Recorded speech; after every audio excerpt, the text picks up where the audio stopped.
Hello, guys. Hello, Ton community. Hello, listeners. Hello, watchers from all over the world.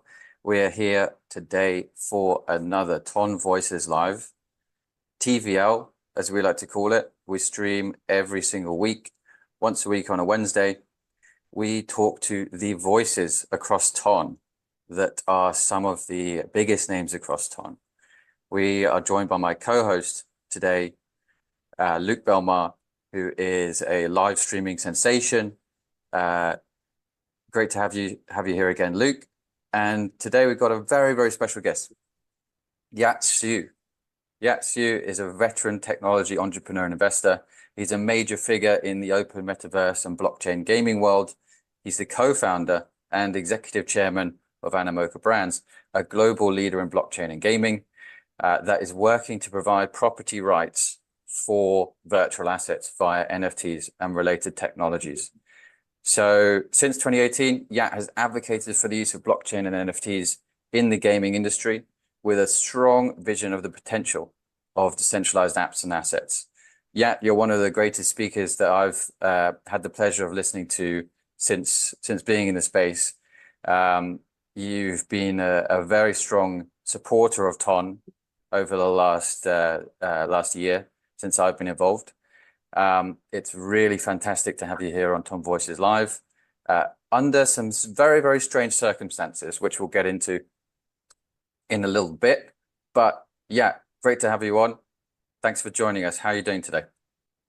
Thank you very much. It's a great honor to be here. Pleasure to be on your show and looking forward to have a fun conversation in these interesting times. And great to see you as well, Luke. Pleasure. Luke, good to see you. How are you doing? How's things on your side, Luke? Good, man. It's been another crazy week in crypto. Can you guys hear me? Yeah. Yeah, it's been Oh another my crazy God. week in crypto. We're in a situation right now where we just need to reconsider what every 4 years looks like. Every time there's an election, things get pretty atomic. Right now we're seeing the platforms that probably controlled and wield or will wield the most power in this next US election.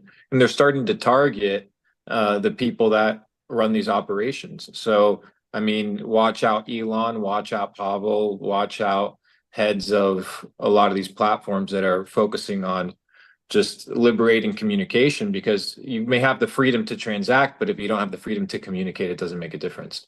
You need both. Both are unequivocally important. So yeah, just hoping for the best. Good to be here and ready for a great TVL.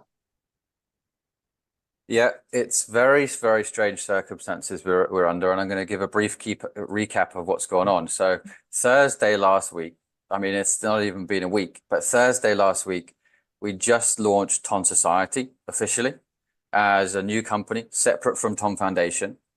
And then we're thrown into what is right in the middle of what seems to be a global news story that everyone is talking about. On Saturday, Pavel Durov, the founder of Telegram, was arrested after landing at an airport in Paris. Sunday and Monday, we saw what happened. We rebranded Toncoin entirely to Resistance Dog in a show of unity, reviving the digital resistance movement that Pavel actually first started himself after facing similar threats from government in 2018. The outpouring of support from major figures across the world has been absolutely incredible. The Free Durov movement has begun.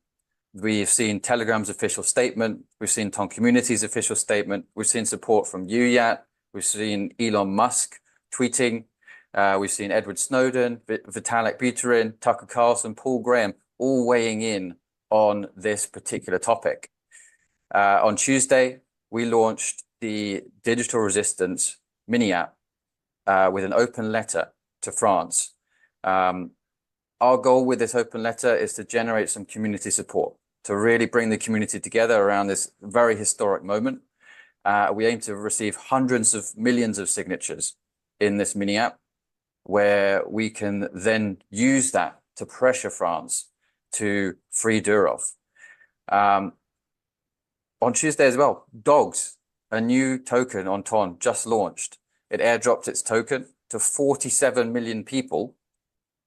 Literally, I don't think that's ever been done before. It was across centralized exchanges, on Ton as well. There were some major hiccups, and we'll get into that as well. But the updates for today, we've had 3 million signatures on the open letter petition. Crazy, 3 million. We just launched it less than 24 hours ago. 3 million people have signed it. Dogs, up to 800 million market cap, one day after launch, right? And now we are literally, the Pavel is in the courts at the moment in France, awaiting what the judge's decision will be to figure out whether or not he's going to remain detained.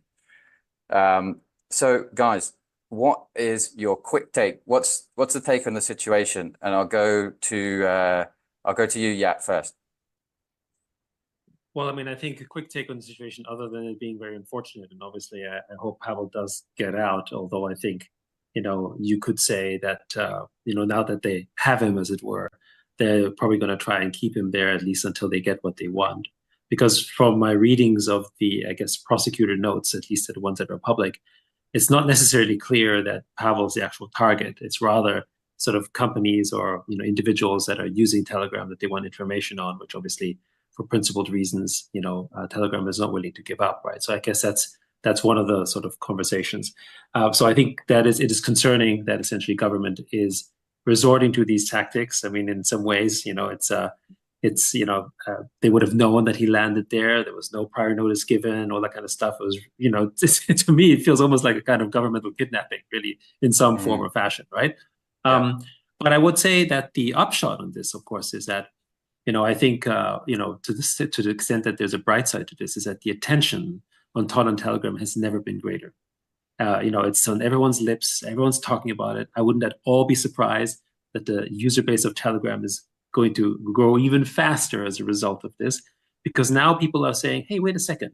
Actually, what is this platform that is sort of freedom loving, that is sort of preserving our privacy and that kind of stuff? That's kind of one thing that I think is an important narrative.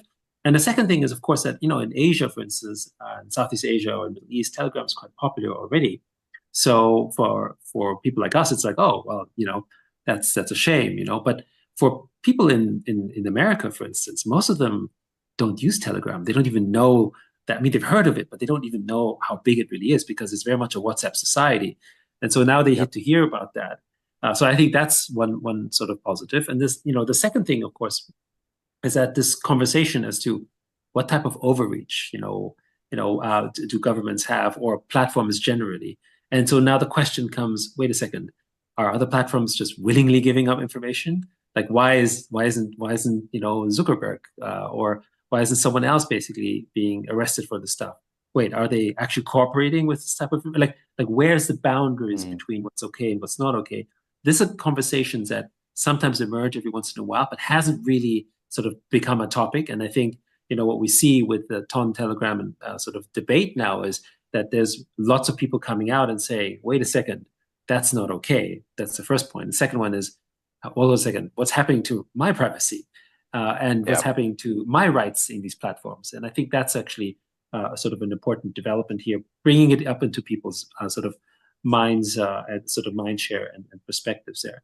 And I think, one thing that I think it's a win in some ways for blockchain, because the only technology really where you can have a privacy-preserving, freedom-loving, property rights sort of framework that isn't controlled by a single entity is actually blockchain, right? It's only in Web3 where you can have that. 100%. And as people start to explore and say, how do I do that?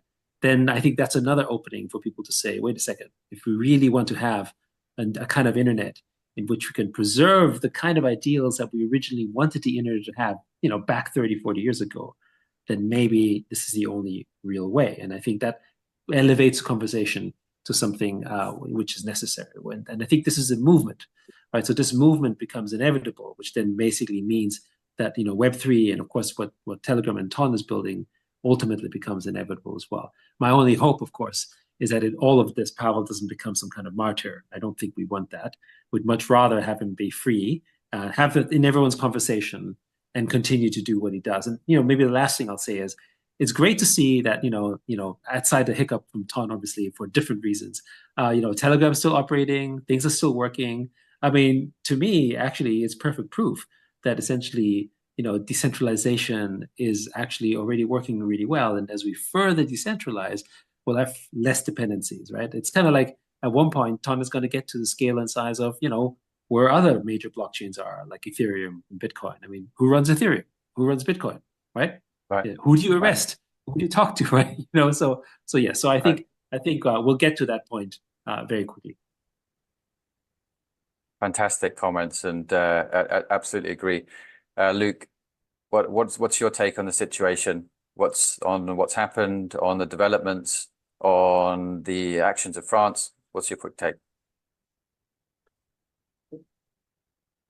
The former president of Uruguay, he was incarcerated for 10 years plus for being part of the rebellion of when the entire right-wing nation states were kind of being formed and taking over in South America. And he said that there's a price to pay when you try to change the world, right? And that's just the name of the game. We've, over the last 100 years, technology has advanced so quickly that people have been able to remain free, right? Because they're always in advance to what's the next thing, right? They don't want to reveal the Bible publicly to people, so the printing press gets attacked, right? The Telegram is now able to send messages by little tacking. Well, that gets attacked. The radio gets attacked, the television gets attacked, the internet gets attacked, and now decentralization is getting attacked. It's the natural evolution of trying to escape from what you would call kind of like the eye of Sauron, right? And it's just the inevitable situation that we're in because it's the reality of the situation. So what do you do? First is you understand that the people that are leading a lot of these movements, they're really intelligent. Now, I don't consider myself to be highly bright amongst people, but I've been able to achieve some sort of success in my life with a little bit of effort, a small team, and just maybe working a couple days a week. Now, when you have somebody who's highly intelligent, is aligned and has their business partner as their brother, like Pavel, has an alpha team of 30 killers, is sitting on billions of dollars of Bitcoin, billions of dollars of cash, a community of 1 billion people, of which maybe 100 million are willing to back them, of which 1 million are probably really willing to go heavy duty to make sure that the dude is safe. We're talking about people that understand what's at stake and they position themselves correctly. So I think that whether this is a setup, whether he was invited to do something and they switched on him, whether it's a proxy NATO play by the US, whether it's, hey, the elections are coming up or we need access to certain people's information, the cause doesn't matter, right? What caused the situation doesn't matter. If it wasn't him, it would have been somebody else. It would have been somewhere else. It would have been inevitably at some point because this taunt thing is growing. This Telegram thing is growing, right? So the conversations, the system is going to look at the oppressing systems, the competing systems, and is going to say, hey, like we got to toss some antivirus to this thing that is plaguing our system, right? Like we want to control elections, therefore we can't have 500,000 person Telegram groups because that defeats the entire purpose, right? Like that shouldn't exist. That shouldn't be around in November, right? Because it's going to be harmful to narratives. But the entire point of having open communication is to not control the narratives, but let the narratives happen. And that's what Telegram stands for. I will say part of me is a little bit still concerned at understanding the entire public perception and looking at how people still highly connect Ton with Pavel. And I think that it's going to be important for the foundation to do a really good job at creating the separation. Because right now I still see it in the comment sections like, hey, here's the owner of Ton, or here's and it's like, no, things have changed. So our job as well is to make sure that, because perception is reality. And the people, the government officials that are scrolling on TikTok or scrolling on X, they read and they base their reality based off of what they see, right? So contextually as well, we need to position people that are leaders to succeed. And the reason Satoshi worked, the reason Bitcoin worked, is it wasn't a single point of failure. It's like what Yacht was saying. Inevitably, at some points, who do you stop?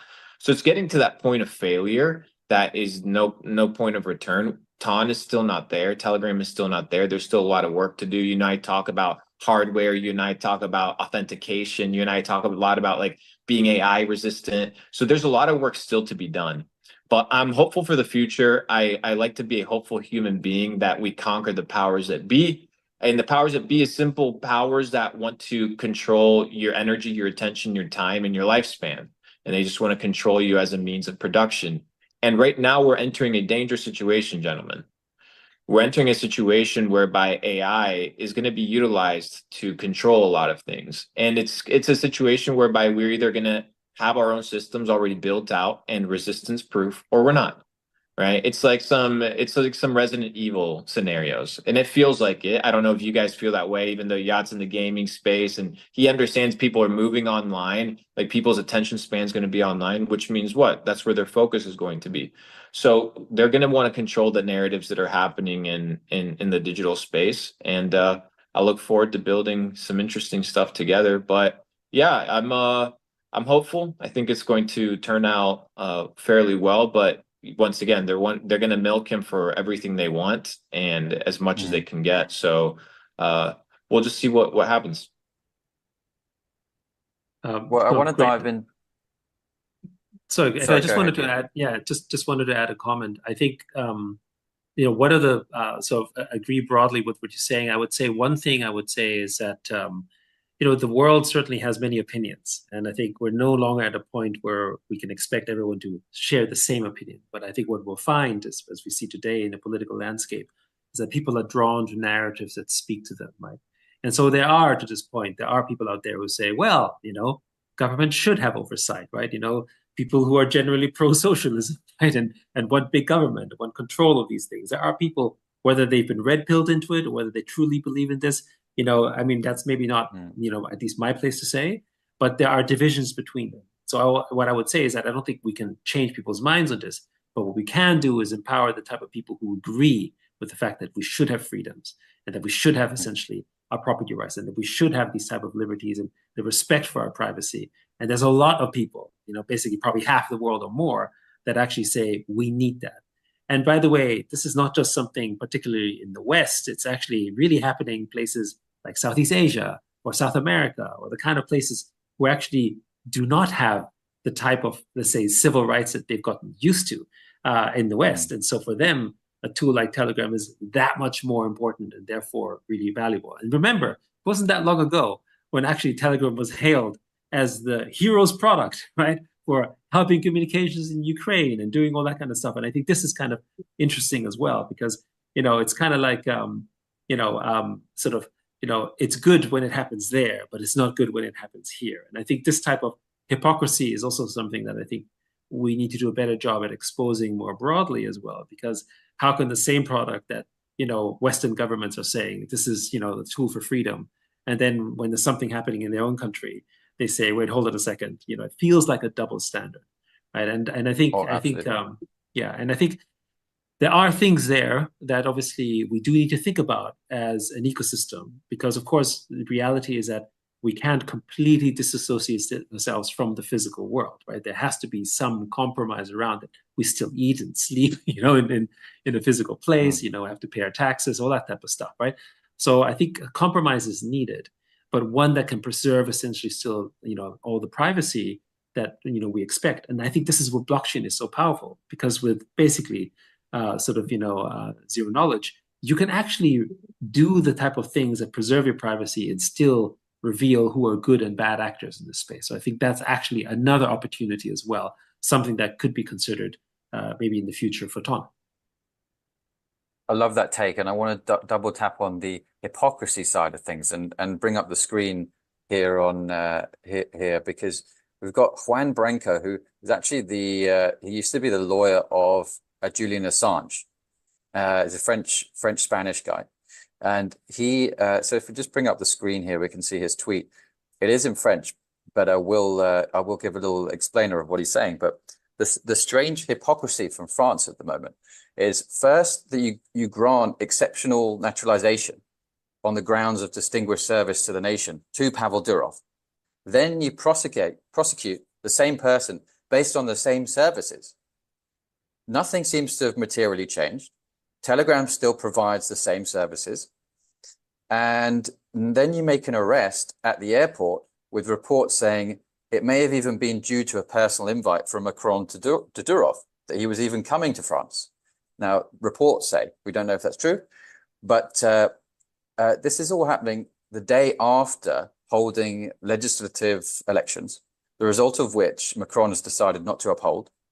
Then a few days later, after this significant pressure that I guess us, our Toncoin community and the online space, the digital resistance itself has put onto Macron, he's actually come out and made an online statement.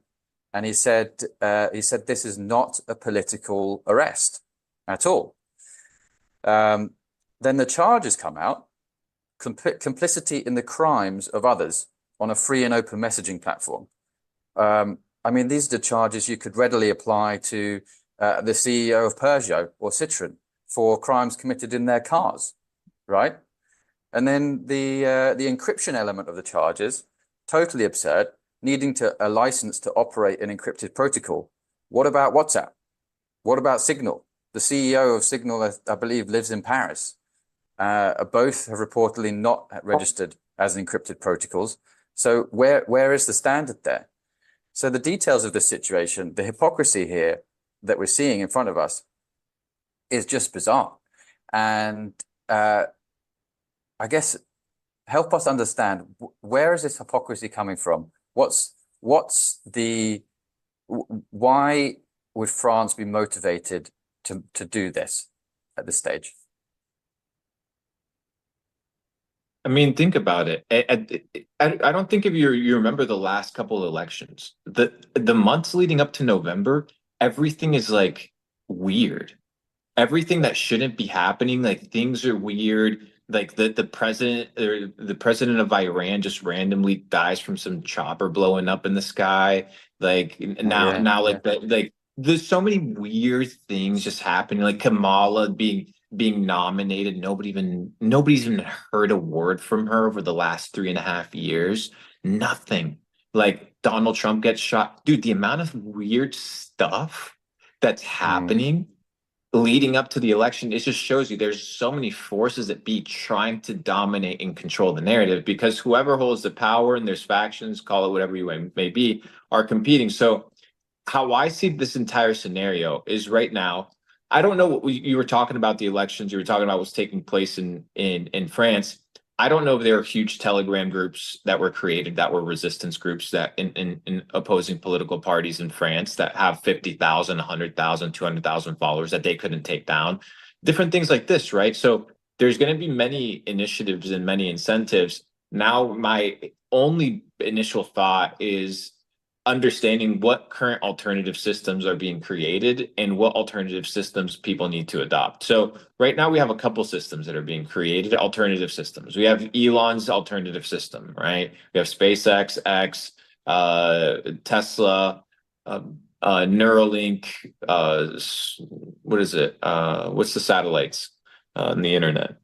Starlink. You have everything. So he has his alternative internet, he has his alternative social media platform. He's most likely going to have his alternative phone, his alternative operating system, and now he has his alternative car. He has an alternative rocket ship. So that's the point. That's somebody building an alternative system. I think that system is highly centralized. It's owned by big government in some way, shape, or form. I still don't buy it. I honestly don't, and I think I'll be proven right in the near term. But then we have an alternative system like Ton that's being built, right? If you go to Ton Keeper app, you see that there's VPNs. You can buy 5G. There's a chat GPT alternatives, everything that can be done in decentralized format. I think Ton in Telegram's next player, I think something that still needs to be mastered is this operating system and this hardware, which is kind of one of these systems and one of these things that is still centralized and it's still a controlling factor. And you need to go down to the deep levels, to the base levels of the operating system and decentralize the entire thing in order to have complete freedom. So Uh, I don't know if you guys remember last election, there was a platform called Gab, Gab, and they were they were basically like the anti-Twitter, and things were going wild on that platform. AWS took them down. I think iOS didn't let them have an application. So you can quickly be deplatformed in an unfair way from an app store as well. So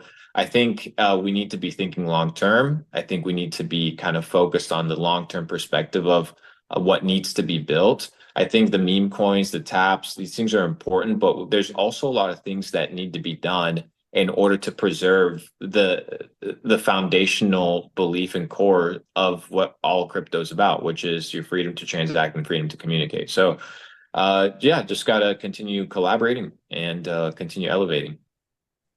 So my perspective is, I mean, I guess I don't have a view on, I guess, the political scene in France per se. I know that Macron himself has some interesting challenges ahead, given the last political defeat he just had, and the fact that he still is at the seat of power is, I guess, part of the controversy. Although I don't think it's related to, it just doesn't seem for me to make sense that it's related to, Pavel's situation here. I think it's really something. I think, I think there's something. So I think to understand that is to understand a little bit about sort of really France and to some degree Europe's history on encryption laws, right? I mean, it wasn't that long ago where generally encryption was broadly outlawed in France, as a matter of policy, right? It was kind of the perspective of, hey, if you encrypt something, then you have something to hide, right?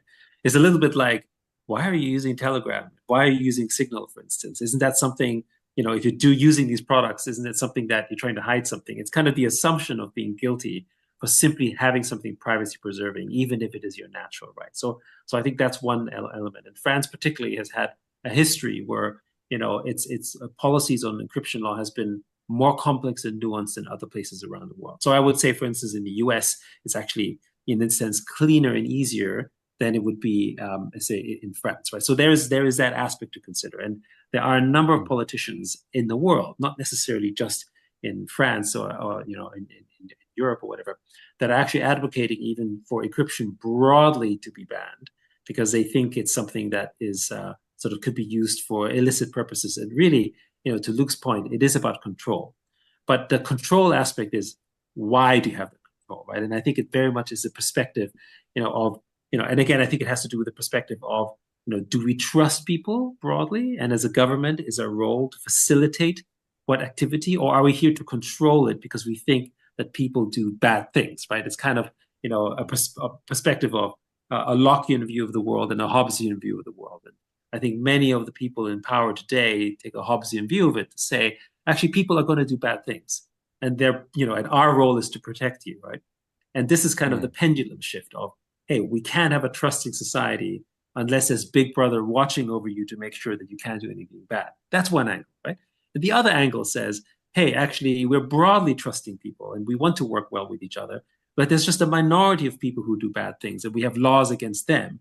But the role of government isn't to essentially control everyone. It's just to make sure that when something bad, really bad happens, then those bad people get dealt, obviously in some way so we can have order in society, right?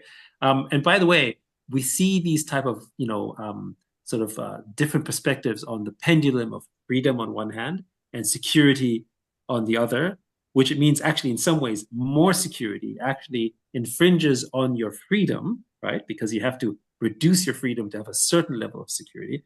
On the other hand, you can't have both. It's kind of a shift, right? So for instance, you go to a place like China, and you will ask most people in China, they do not think they are less free, right? They are happily trading off some of the things that many people in America, for instance, would say, "Oh my goodness, this would be absolutely unacceptable," right? But from that perspective, which I can't argue whether this is bad or not. It's just the fact that they believe that this is fine because they're willing to trade off those security trade-offs for the relative perspective of having certain types of freedom. And then you have America, which is like, I need to have the freedom to have guns, right? Which is which is a much more extreme side, but is another perspective of, I have the freedom to have this, to protect myself and to do that, which most people in Europe would say, that is crazy. Like, why would you have that? When it's not really about, I want to own a gun necessarily, but it is my right. It is my freedom to do so. And you can't take that away because constitutionally in America, the sort of the perspective of freedom and property rights is very much more deeply ensconced than it is in European constitutions. So I think there's a culture aspect around that, right? So I think that's part of that lens as well. So I think the way that people currently are looking at it is from that perspective. I don't know that it is sort of necessarily related to some of the dark imaginations that could happen in this particular instance. I really think that it comes from a political lens, kind of how when you have a right wing and left wing sort of politician in a room, and they basically can't agree on anything because they're talking beside each other, right? I mean, that's kind of where I think we are on this one.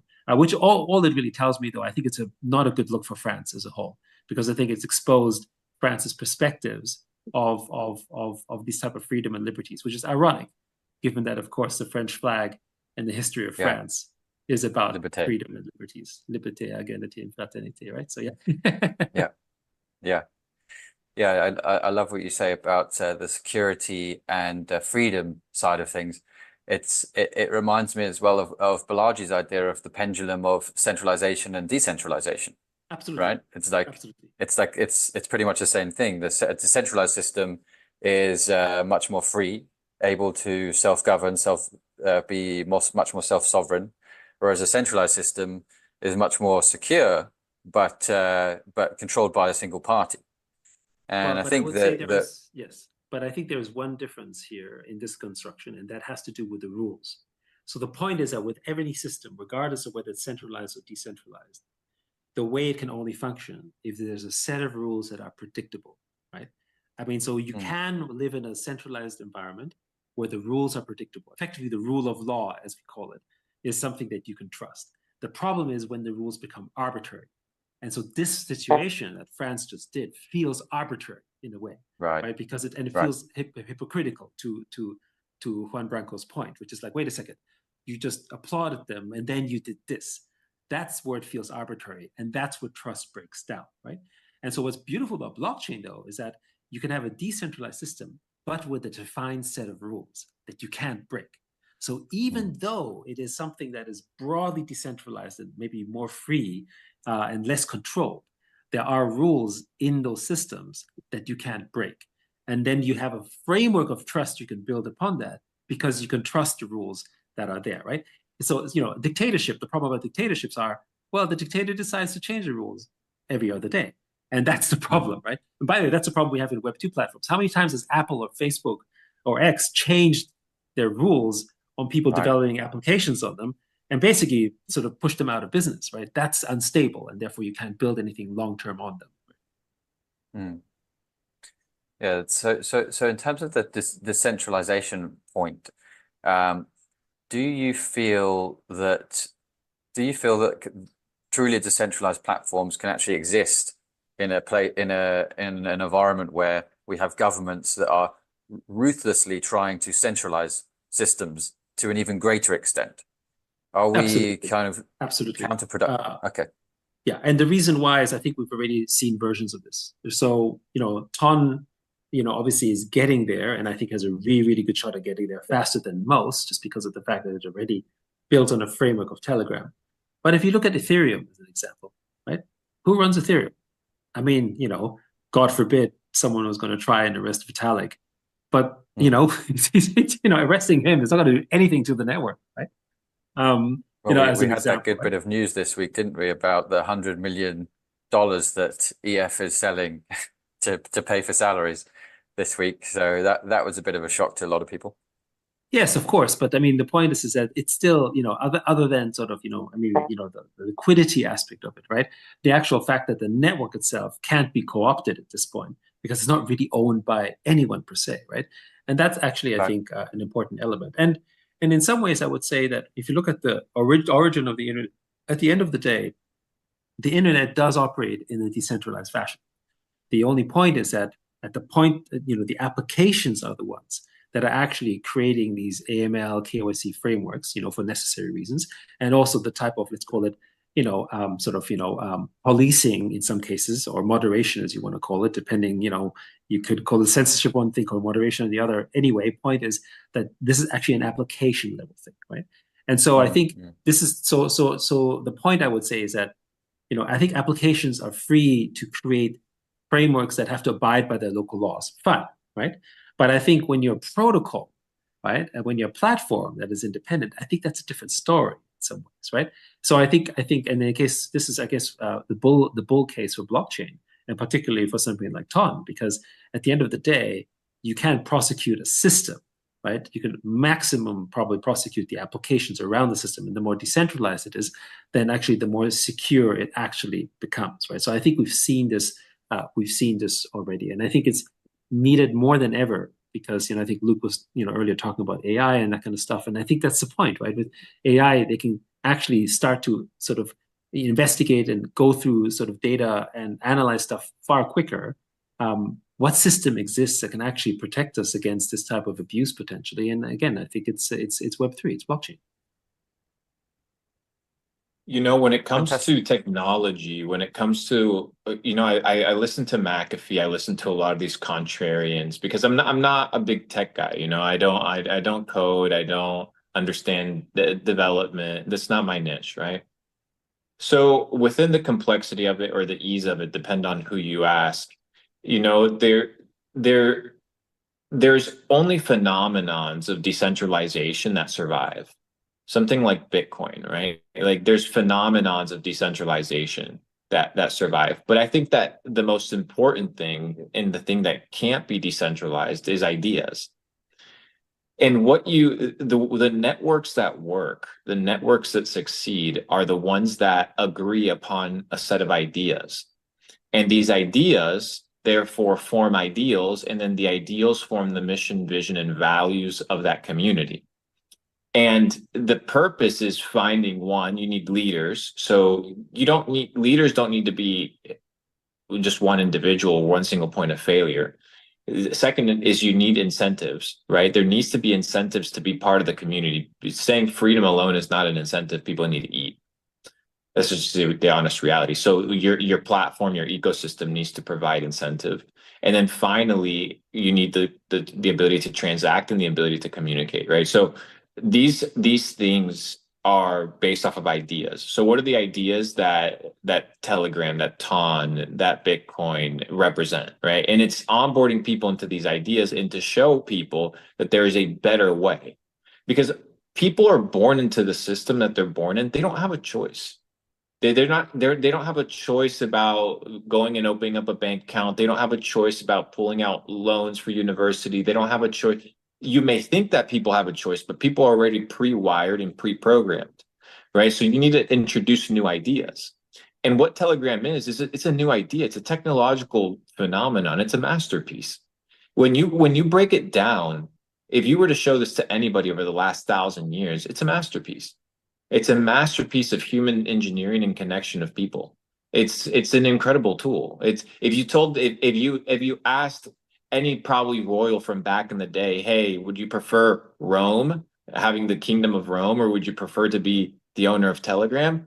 Bro, I don't know. It's a tough one there. I'll tell you, it's a tough one. So the situation is there's this big community of people that support ideals, and as long as we preserve the ideals and work around the ideas and these ideals, the community is going to grow, especially when they realize that the other ideals that they previously adopted have some form of injustice, and the injustice comes from the programming.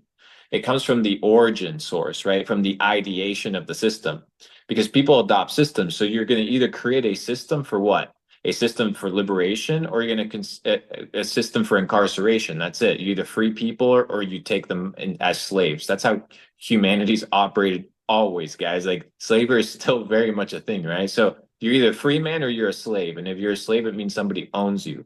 And if you don't think Mark Zuckerberg has little slaves running Shopify stores 24/7, making them money, bro, they're slaves. Like call it what you want to call it, right? So there is certain feudal lords that exist in this technocratic state that understand the game that they're playing. But those systems were created and designed to leech from the user. If the product is free, you're the customer. But then you have an alternative system like Telegram that's created with a different set of ideals. And from the foundational perspective, it's different. So ideas, as long as we maintain the purity of the ideas and the ideals, the community will grow. And if it's enough people, you can't stop it. I think ideas are incredibly important, and what Telegram does so well is allow ideas to circulate incredibly quickly and motivate people very, very fast. And I want to bring up the screen just once again to the Ton Society. So we at Ton Society,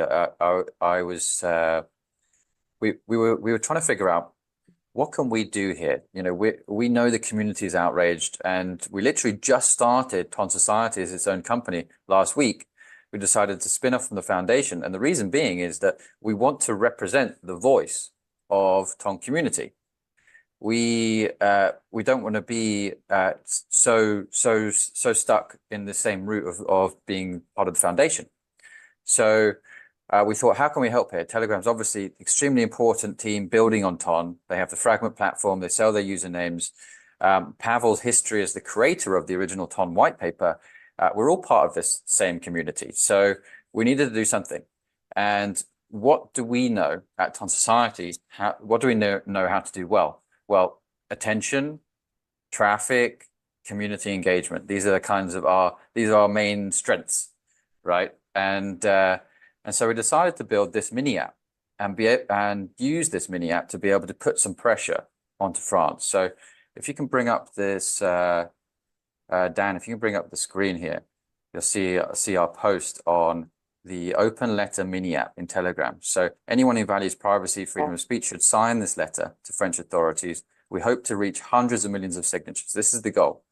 In the letter, we basically urge two things: free Mr. Pavel Durov from his detainment, and allow Telegram to protect the freedom of expression and right to private life for its users.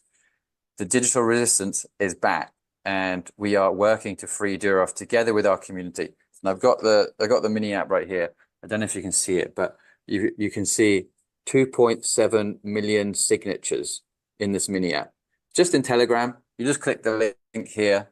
You can sign it in 2 seconds. It takes one tap, and then you can share it with your friends, and you get this beautiful, nice image. You can share Telegram stories, Instagram stories, share it direct to X. By the way, just a point of note, some people have been posting this message on Instagram, and Instagram had blocked it, interestingly enough. So I've been retweeting some comments around that, which is actually interesting, right? I mean, why would Instagram actually block something which, I mean, they would say, oh, it links to another site. But really, that's not okay. So just another sort of interesting sort of tidbit here about, centralized platforms doing what they think is right. In whose name, right? Yeah. Right. It's very, in whose name is a very prescient comment there, because you think about the letter that just came out from Mark Zuckerberg this week, where he said he was pressured to take down the Biden staff from Facebook, from the Meta platforms, and he regretted it. Well, it looks like censorship still exists on Zuck's platform, my friends. What is going on, Zuck? Like he doesn't regret it. He doesn't regret it. He was selling $350 million of stock pre-pandemic every single month, 8 months leading up to the crash. He dumped his entire stock into the entire pump of the Fed. He bought the dump. He's been manipulating his chart. He steals data. He does whatever he wants because he has 2 billion users on his platform. He owns one of the biggest kingdoms in the world. He is one of the kings of the world. And that's the truth. He is pretty much can do whatever he says and can do whatever he wants. But now he's realizing that, hey, you know what? Like, it's a pretty bold move, because if somehow the Democrats pull the election through, I don't know how he's going to vindicate the next 4 years of him throwing the current administration under the bus. But I think his inclination is just towards now what's going to be this idea or the coolness of freedom, right? Like now you see him change his look, you see him become cool. Oh yeah, the glow up. This is all a rebrand. This is an entire rebrand. This is a classic Bill Gates like rebrand play. Right. He sees the comments. He doesn't want to be seen as a cyborg. Like he probably doesn't like that. Right. So that's the reality. Plus, he has all these other things that he has to deal with. When once again, it comes down to when these feudal lords build these digital landscapes. Are they building them to secure and keep people safe? Or are they building them to extract labor and energy and attention from people? And Mark Zuckerberg just happens to be one of the best leeches that exists, but he's also provided a lot of value to people and made a lot of people a lot of money. I made a lot of money off of his platform. So there's a give and take. But at the end of the day, once again, you have these centralized platforms. If you're only existing on centralized platforms, like in China, most people operate on WeChat. And if you're only on WeChat and hey, something happens to your WeChat account, it pretty much messes up a lot of aspects of your life. If you're focused just on central points of failure because of convenience, then it's a recipe for disaster. So I think the decentralization factor also comes with, like Yat was talking about, understanding which freedoms are worth giving up and which freedoms you've been sold as freedoms that aren't actually worth anything. You know, like the idea of consumerism and how we own so much more than we actually need. So we work so much more than we actually need to get things that we don't need. These are systems that we've been taught and that we've believed in. So it's rewiring what is actually worth your time, what's not worth your time, what's worth your freedom, and what isn't. And I think then once you determine what that is, you got to defend it. And I think we've entered a situation now over the last 50 or 80 years where people in certain places of the world haven't had to fight for their freedom. So they don't understand what that looks like. I don't know what that looks like. Dude, I've lived in pretty much free places most of my life, so I don't understand. Right. But will there a time come where it takes people to stand up so that those freedoms don't get taken away? Well, it looks like it. Right. So it might be a situation because if not, it's going to cost us a lot more than just one CEO of an application just being taken in. It's going to cost us a lot more. So those are some of my ideas and thoughts behind it. Yeah, I mean, actually, I just want to sort of echo one point that Luke mentioned around sort of, in living memory of what is freedom. And this is a reason why, particularly Telegram has an appeal in the kind of places where freedom has been fraught or difficult or maybe not even present, or places that have evolved from a place that now have freedom but didn't have them before, right? I grew up in Europe, and so probably the oldest guy in the room. So, I grew up in Europe during the Cold War, and my mom used to work at the eastern side of Berlin, at the Komische Oper, and that's what that's experiencing true communism and what that looked like, and what no freedoms looked like, right? So people from that era, like, hey, this is like really important, right? And then in China, for instance, or South Korea or Southeast Asia, these are places that really lived under dictatorships 4 decades ago in living memory. Like, my parents' generation had nothing. We're living in essentially the environments. And of course, now these places have, more freedoms because they have property rights. There's forms of democracies that are maybe not exactly how we might construe democracy in other places, but certainly freer and better than they were before. And so there's a respect for that, right? And I see this, for instance, like, when you ask the questions, when people go to an election, in some Western countries where it's not mandatory, and they can barely get 50% of voters to go and stand up and vote. I mean, it's a privilege, but you grew up taking it for granted. And I think that's the point. You take your freedom for granted. You take what you have for granted because you always grew up with it. But actually, you got to fight for it to keep it, right? And it's same as if you want to vote, right, for something, to exercise those rights, then you need to also vote for your other forms of freedom. And again, I think what's happening is bringing that conversation up to the fore. And the other thing I will say is this: at its core, property rights, freedom, liberty, they are vague terms, right? That mean slightly different things to different people, but they resonate with everyone, right? People, you don't go to a person saying, do you prefer freedom or slavery? I mean, the answer is clear, right? Nobody says, I would like to be a slave. It's just your definition of freedom might differ, but it's an important word. It says something that's powerful and meaningful to you. And so those are things that we can stand behind. And I think that's the message we need to push. Sure, you and I might have different ideas of freedom, but you still want freedom, right? That's what we need to talk about. And that's the headline. And that's what rallies people around, right? The details obviously are tough, but I think they're basic human ideas, stories that appeal to our very nature. And freedom is definitely a big one. Well, I want to touch on what you said there because the freedom of Pavel is one of the the particular topics of the day. And this mini app and letter that we've created is what we believe can rally the whole community of Telegram around. If everyone on Telegram can go and sign this letter, we're going to have 950 million people signed a letter to say that Pavel Durov should be free. You can't ignore that kind of support.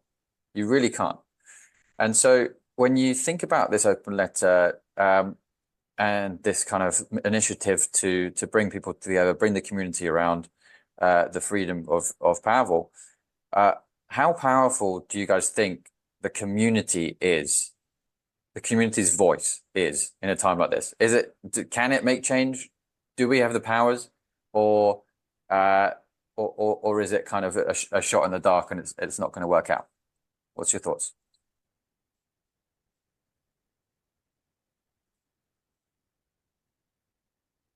Oh, sorry. Okay, sorry. Yeah. So, I mean, first of all, I mean, I think broadly speaking, I think so freedom is, as I said, it's a critical, is an idea that speaks to all of us. First of all, I think, I already signed that letter, right? So, and I think Good the man. one thing I would also tell everyone to do is, what I also did was share it on my Telegram stories, right? Which I did as well. And I think that's something that, for those of you who have signed it, share it on your Telegram stories, because Instagram won't let you, by the way. And basically just push it out to everyone, and just make people and on Twitter sort of too. be aware of that. Try it. Yes, exactly. On Twitter and other places, just share it and bring it out there. I think, at the end of the day, I don't expect that the judiciaries themselves would get swayed by what they see in media. I mean, they're supposed to be trained not to, right? However, what's important is that the politics do, right?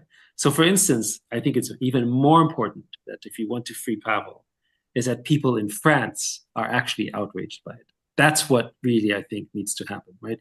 So it's almost like, if you had to, because he's stuck in France, right? It's great if Colombia or Hong Kong or whatever say free Pavel, but I don't think they care, frankly speaking, right? I think what they will care is what happens in the home court. So maybe this letter should be in French, right? Maybe we need to appeal to French people, get French media involved, and have them talk about it. And then people go, oh, hold on a second. Maybe we should think about that, because at the end of the day, that's the voter base. Those are the people who are going to be voting the next people into power, or all that kind of stuff, right?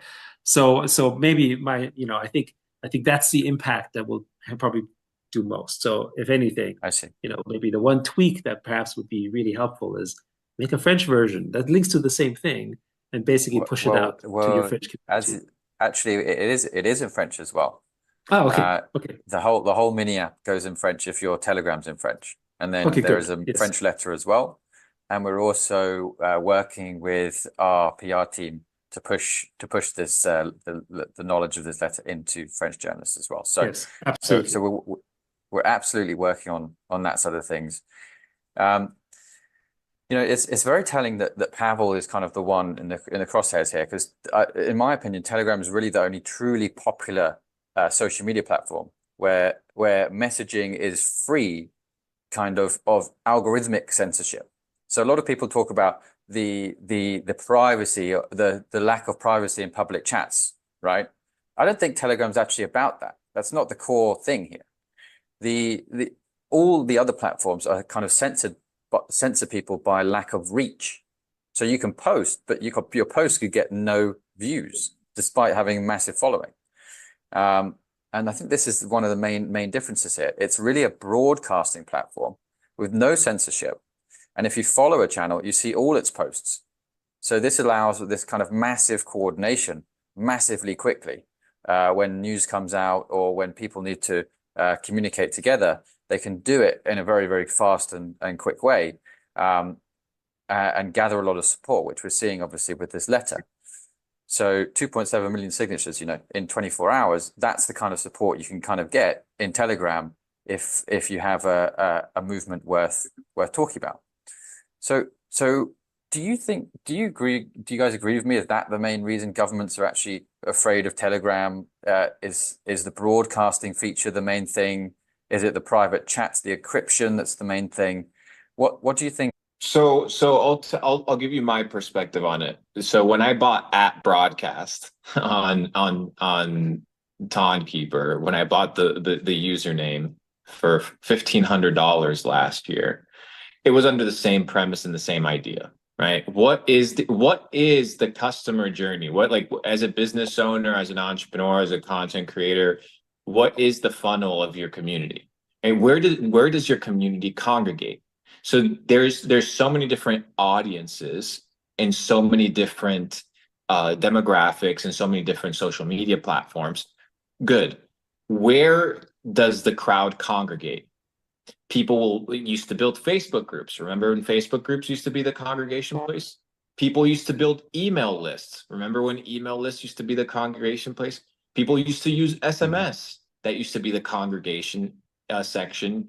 People were using uh, uh, many different things, Discord, private servers, things, whatever.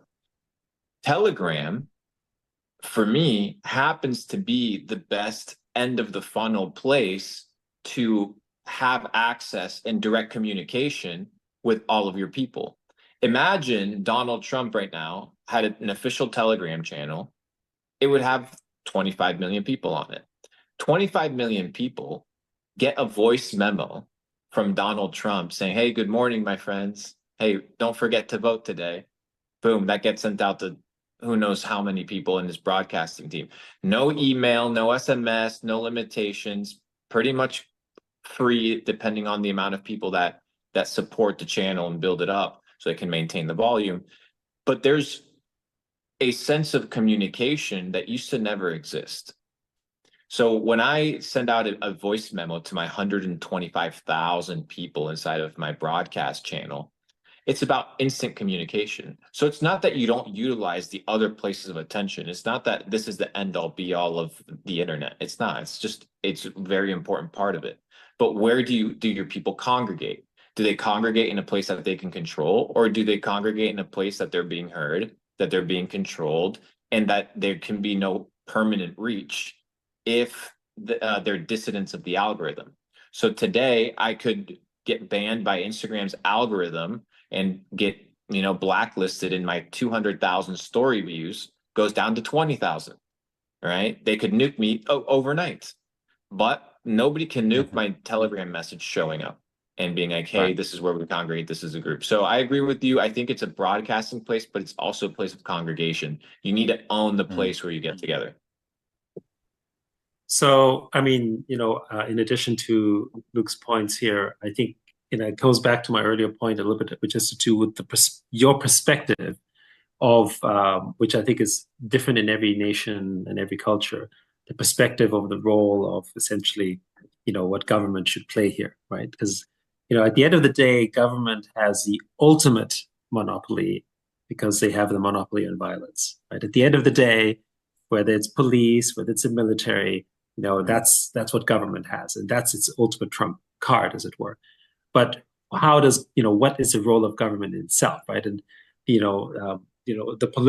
one of the popular beliefs, certainly in the U.S., right, is that really governments exist to protect life, liberty, and property of its people, and that's really the role, and it shouldn't really interfere in other things. Whereas other perspectives would say that the government needs to be much more involved because it needs to control companies, and it needs to do things like control people who have too much money or too much power. But of course, that way, government is actually as a broker of power, as it were, as well, right? So it comes down to sort of essentially managing that power base, right? And to the point of broadcasting, if Trump has 25 million followers that he can broadcast immediately, that communication base actually represents power of some sort, right? And so there's always a friction between sort of who controls that power and Mm. so forth, right? And I think again, here's the other thing is, I'm absolutely positive that the sort of police and the judiciaries involved don't believe that they're doing something wrong, right? So this is not a case where, I think nobody enters, whether you're right or left or wherever side of the aisle, they all believe that they're doing something right from their lens, right? Whether it's right or not morally or whatever is a different question, right? If it's hypocritical, I think it's a different question, but they don't believe they're doing it for wrong reasons. They believe in their version of justice, and they say, hey, you know what? We need the power because I know better than you about what is safe or not in that construction, right? We still live in a world where power is delegated. We vote a government. We delegate power to them to decide things for us. That's the role that we're most familiar with. But then on comes platforms like Telegram and blockchain, broadly speaking, like Ton, that basically says, wait, actually, now we have a framework where people can decide that, right, in those things. And I think this is an upsetting of the current balance of power, and people are still grappling with how to sort of deal with that. And this comes down to, again, your personal perspectives on liberties and freedom. And I would say that Pavel is very much on the far right of freedom, right?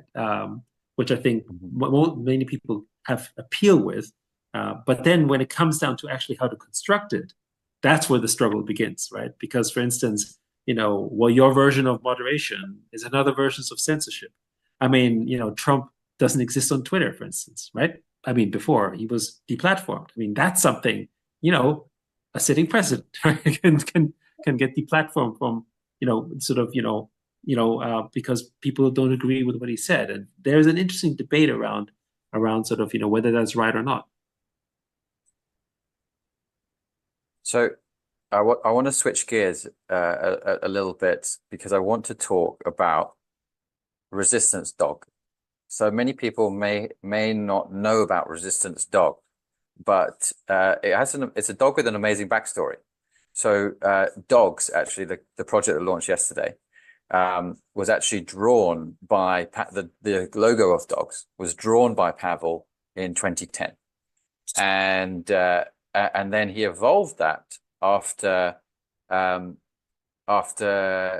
2011, during a time where the government ordered him to eradicate posts of liberal thinkers and dissidents. And in response, Pavel posted a picture of his dog with a hood on, refusing to silence anyone on his platform, direct that back to the government. Then in 2018, he was back in trouble with the government. They tried to censor Telegram. They demanded encryption keys. They wanted to spy on millions of users. Durov obviously refused. And the government responded by blocking millions of IP addresses, causing chaos across the internet. But Durov didn't back down. No, he posted on VK the digital resistance, hashtag digital resistance, with a drawn picture of his dog in a hood. And so that is the picture you see across all of our channels now. That's the picture we've rebranded Toncoin to over the last few days. It's Pavel's drawing of his dog with a hood on, and it really stands for the movement that we now are pushing from Ton. It really, like, when we decided to do it, we realized it's kind of a symbol of our entire culture in the Ton ecosystem. This digital resistance is in fact what we're trying to build. To your point, Luke, there's parallel system of finance. It's the parallel system of communication. It's the parallel system of media. It's a parallel system of payments and being able to transact globally without intermediaries. So it really is a perfect meme for what we're trying to do on Ton. And, memes, how important are they? Like, in times like this, you're a fan of memes. You've got plenty of memes across Animoca, I guess. Are they helpful here, or do they make a joke out of a serious situation? I mean, I think that memes are the expression of our times. So yes, I think it's as relevant. To me, memes are, the chat rooms and message boards and of the sort of late 90s, early 2000s, or the Reddit subgroups of like 5 or 10 years ago, or Facebook groups, or whatever it is. Memes is just the expression of that. And the kind of velocity and network effects they can build because they're tokenized actually gives it power and signals it, right? And I think a lot of people dismiss them as sort of silly and whatever. But you know what? People used to say that about Reddit subgroups, and people used to say that about chat rooms, and people say that about blogs as well, and says, there's 1,000 people who love talking about dogs, and then they talk about this type of stuff. And, most of them won't succeed, and the few of them become sort of mainstays. But really, it's about bringing attention to a topic, right? Doesn't matter if it's a chat room or if it's a meme coin or whatever that is. It's about bringing Yep. attention to a topic, and I think it's very much relevant, and I think it resonates. So yeah, I'm generally for what it represents. Meme coins, my wrapping up statement for today's TBL. They're a great thing. Memes are a bet on attention, and memes are a bet on where the narrative is going to go. You have trends and then you have narratives. Dogecoin, for example, is a narrative, right? It took many, many years to form. Most meme coins are just trends. They're like firecrackers, but some are lasting, bonfires, and it's finding, and that's what people are betting on. They want the next Doge. They understand that you go from trend to cultural kind of relevancy with enough time, with enough energy, and with enough attention. So meme coins is just a bet on attention. And the ones that you see popping up now, people are just betting on the attention. So Mm-hmm. the best attention seekers and the best attention retainers, retaining is key. That's why you see charts go down. They can't retain the attention in such a quick paced economy. But memes are good. Memes are here to stay. I agree with Yacht, and great TVL session. It's been amazing. But before we go, I want to cover one more topic. I'm sorry, I know we're over time, but if you just entertain me, we can keep the answers short and sweet. But I did want to touch just on the dogs launch actually, because the dogs launch just happened yesterday. It's the dog that Pavel drew back in 2010, the original dog, the first iteration of it. It was used actually for to be the placeholder image for anyone that didn't actually have a profile picture on VK, was that dog. So that dog Pavel drew has the logo was adopted by dogs. They just launched yesterday, airdropping to 47 million people, 10 million of them on chain. Token went straight to 800 million market cap, becoming the second major airdrop on Ton to reach that market cap. It's $800 million. This value out of thin air was just created yesterday. And the majority is being dropped direct to the community. It was such a massive launch. Bybit, Binance, both of them experienced downtime. And it actually knocked Ton blockchain as well, straight out of whack.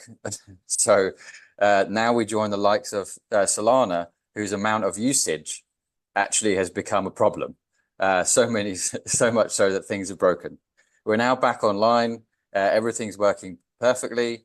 But many people listening probably find it hard to understand how this value is created out of nothing. So I just want to get your closing statements on this topic. How do these projects on Ton grow to these absolutely unprecedented amounts of users? And why is this happening on Ton and not elsewhere? Yeah, so maybe I'll start sort of generally talking about sort of what we think of token networks anyway. And tokens are representation of network effects. That's what it is. You don't buy Ton or you don't buy Ethereum because of the great yield it represents, right? It's you buy it because it gives you membership access into the network effects of the ecosystem you're looking to build, right? And if you think that ecosystem will grow with its network effects, then so will the value. And so to me, this is actually where, dogs is a good representation of that. Yes, it leveraged the network effects of Telegram. That's a bootstrap, and that's how audiences grow. But to Luke's point, right, whether it's a meme coin or a game coin or whatever project it is, if it can't hold attention, then it is a trend and it's momentary as opposed to something that is lasting. So that's a true test, of course.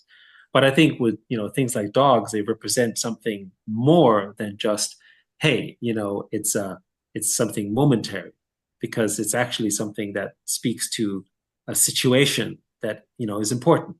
Digital resistance and freedom, and I guess Pavel's drawing and the fact that he's in the limelight. Those are forms of attention that are meaningful, and attention is essentially a network effect, right? In fact, everything in society and everything that we value is a network effect. The brands that we love, whether it's a Nike or an Adidas or Bored Ape, for instance, right? These are actually also emanations of network effects that we sort of seek and feel have value of some form, right? And so one measure is the number of users, but of course a deeper measure will be then the quality of the users in and of itself. And I think dogs to me is a great example of of the health of the decentralized Ton ecosystem.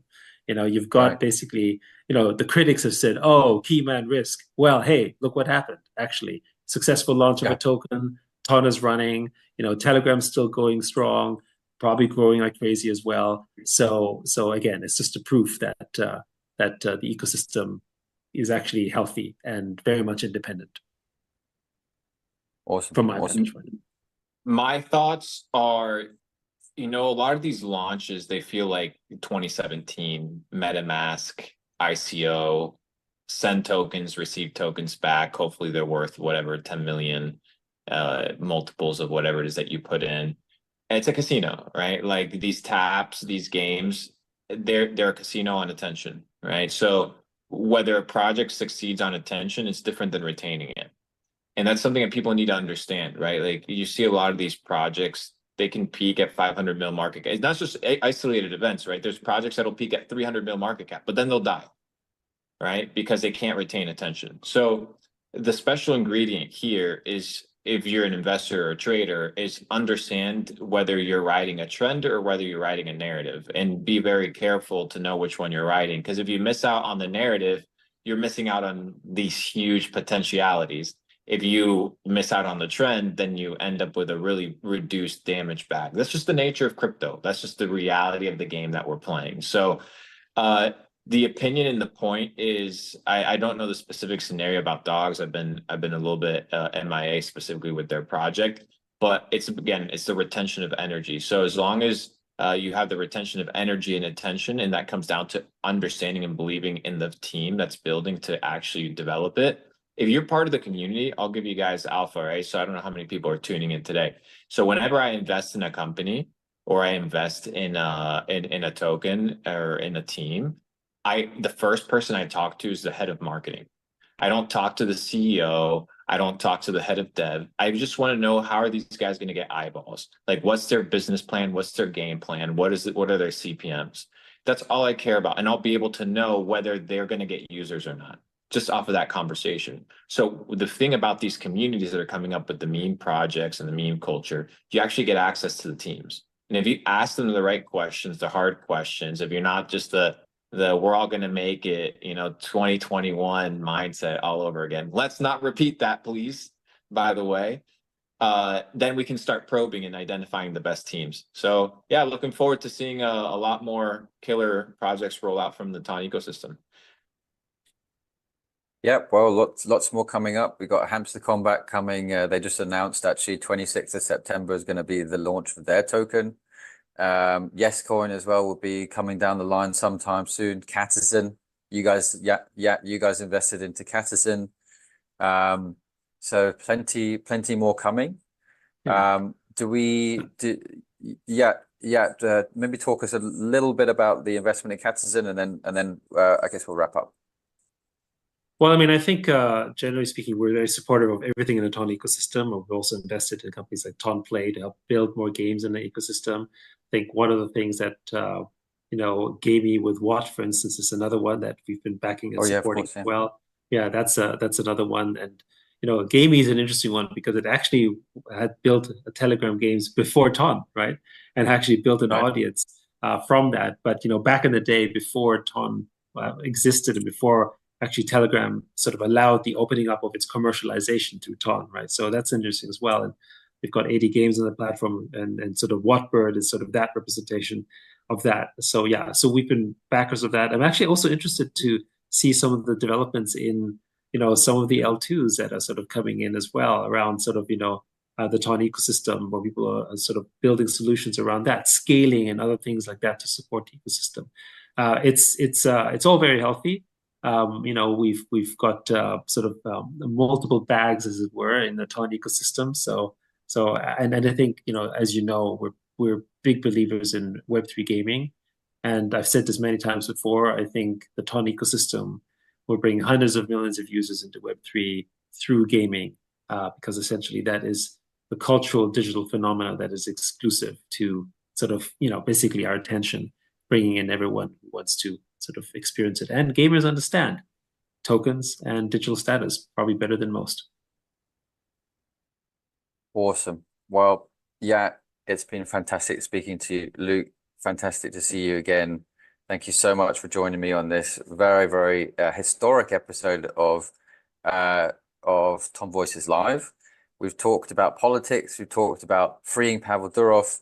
Sign the open letter to free Pavel Durov. Go to Telegram right now and search for Ton Society. Go and join the Ton Society channel, and you'll find all of the information on how you can get that open letter signed. Thank you so much for watching. Have a great night. Love you all. Thank you. Thank you. Cheers, guys.